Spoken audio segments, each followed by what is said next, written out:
And then the press, when I say Dr. Hannibal Lecter, the press says, oh, why did he mention that? They're wise guys back there.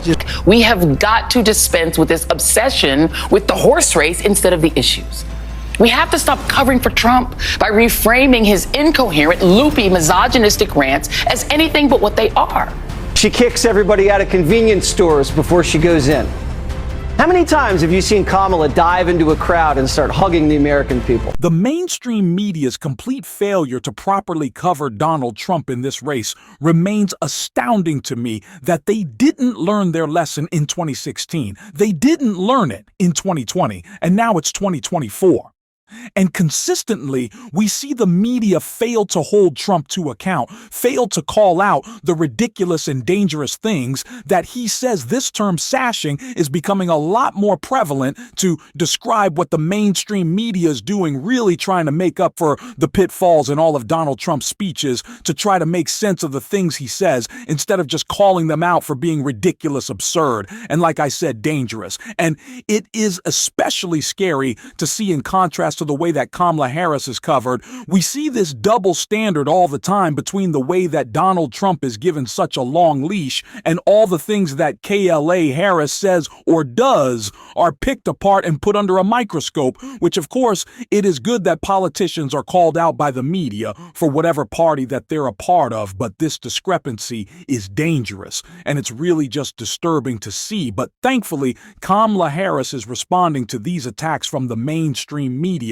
and especially Fox News, with the ridiculous talking points that they're trying to push. And we're going to get into all of that. But before we look at what Kamala Harris did responding to a MAGA Fox host and Jesse Waters, I want to play a clip of Donald Trump's speech today in Wisconsin that shows a little bit of this contrast. And then the press, when I say Dr. Hannibal Lecter, the press says, oh, why did he mention that? They're wise guys back there, just wise guys. They say he rambled and started talking about Hannibal Lecter. What does that have to do? That's a representative of people that are coming into our country. Dr. Hannibal Lecter, he will have you for dinner. You know that? He will have you for dinner. The media continues to allow Donald Trump to ramble about Hannibal Lecter without asking or examining this any further. And the point that's been made by a lot of content creators and fellow YouTubers that I see is that it's very clear Donald Trump can't separate AIM asylums and asylum seekers coming across the border. And so he just makes that weird connection in his head, and decides to start describing Hannibal Lecter. And it's just such a failure of the mainstream media to not point out this guy knows so little about immigration policy that he thinks asylum seekers are Hannibal Lecter. And again, that is the big failure of the mainstream media. But of course, we see the failures and the falsehoods often. And always, really, it's always coming out of right-wing media. And they've developed a new attack now that KLA Harris has begun doing interviews. We saw her incredible interview with Dana Bash. They can't hit her on that faux talking point anymore. And so now they're saying it's not that she's not doing interviews, she's not interacting with the public enough. They're saying that Kamala Harris, who is constantly holding rallies and constantly stopping into different restaurants, or, we may see her make a pit stop at a local organization. No, she's not doing enough interaction with the public. And Jesse Waters has been the one pushing this talking point, and he was humiliated. But what KLA Harris did today? But I'm just going to let us check out the clip. She kicks everybody out of convenience stores before she goes in. How many times have you seen Kamala dive into a crowd and start hugging the American people? How can you be for the people if you're afraid of the people? I understand. I'm pretty sure you know. Oh, it's going to be good. We're going to be good. We're going to be fine. We're going to be fine. We are all in this together. Yes, we are. We're going to be fine. We are. Yes, we are. Yes, we are. Thank you so much. Huh? Thank you. Yeah. Did you get some spices? I love to see the MAGA Fox host hit with the instant karma. I don't know if it was right at the top of the Kamala Harris campaign, their mind to say, HM Jesse Waters says we're not doing enough campaign stops again. Clearly not true, and clearly not true that KLA Harris isn't being embraced by the American people. While Donald Trump's approval rating is in the gutter, Kamala Harris continues to surge. She is actually favorable amongst the American people, which, and you know, in this divided time right now is incredibly difficult to do, but of course, she's being embraced. And what a heartwarming clip that was to see this as a real leader.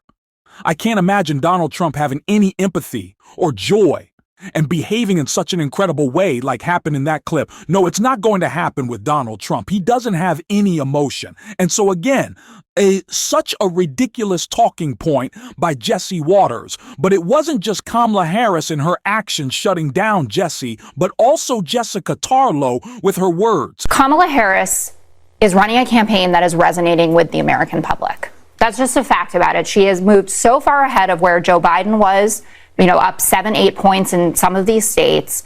She just pulled in $361 million in fundraising in August. That's triple what Trump brought in. And the most exciting part of that is that 1.3 million of those donors are new donors, people who haven't given in this cycle at all. And the stories that people are trying to pin on her, like the Washington Post did this deep dive into the turnover within her office, also citing the fact, by the way, that Mike Pence had 83% turnover in his office if you're using the same standards. But these quotes are ludicrous. Like someone who worked for her said, it's stressful to brief her because she read all the materials and annotated it and prepared to talk through it. God forbid the woman actually read the briefing book. And this all flies in the face of what people had said about her, that she was unprepared, that she was pissed at people for not prepping her. It was all about how she took this so seriously that she took it like a prosecutor would and was like, I'm not just going to do this because you told me to. I'm going to ask you why. And I have not met yet a real live Democrat who says, you know what I'm really mad about? That I don't see Kamala Harris all the time in big interviews. They're watching her at rallies. They're listening to what she had to say.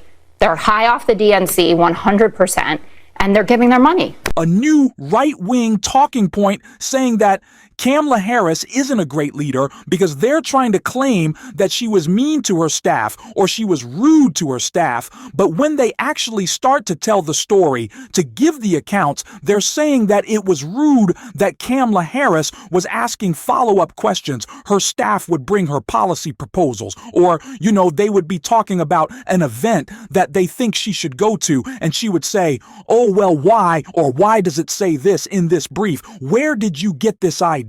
How did we get to this point? How did you come up with this conclusion? And they're saying the fact that KLA Harris thoroughly reads her briefs and wants to have answers to why her staff came up with certain conclusions, that makes her what a bad person, that she asks follow-up questions, that she's inquisitive, that she wants to make sure that what she's doing is actually beneficial to people, and that she's not just signing off on things, doesn't really care, just trying to get her day done.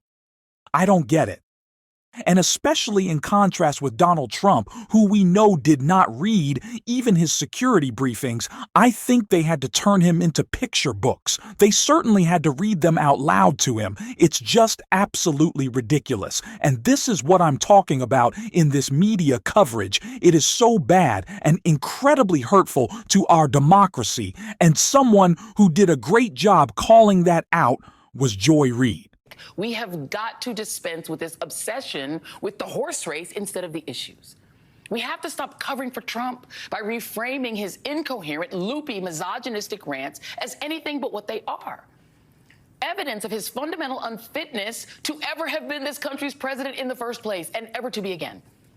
This process of rehabilitation that journalist Aaron Rupar calls sane washing is happening nearly every time Trump opens his mouth. Just take a look at how Fox tried to clean up an answer that the woman who asked Trump a simple, clear question at the Economics Club of New York described as incomprehensible and outrageously offensive to the millions of families drowning in costs.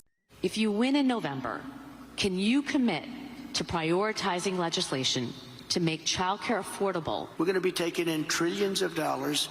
And as much as child care is talked about as being expensive, it's relatively speaking not very expensive compared to the kind of numbers we'll be taking in. We're going to make this into an incredible country that can afford to take care of its people, and then we'll worry about the rest of the world. He gave an impassioned defense of free market policies. I was impressed.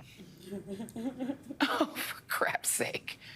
Guys, there is no cavalry coming to save us, period. There is no knight in shining armor. The generals like Jim Mattis and Mark Milley will not fight this battle. It is just you and your ballot. We have 60 days to ensure that our democracy remains intact and out of the hands of that madman. Vote accordingly. Joining me now is The first time in forever that Donald Trump was asked a real policy question at the New York Economic Club. When he was asked about child care, that's when he imploded. That's when we saw how little. He actually knows how much we know. He knows so little. So start asking him policy questions, please. For the love of God, just start following up. He's running for president. I think you can ask him some serious questions. And so we're going to keep calling this all out on this show right here. And if you want to support that as always, you can hit that subscribe button and leave a like on this video. Really goes a long way in supporting what we're doing.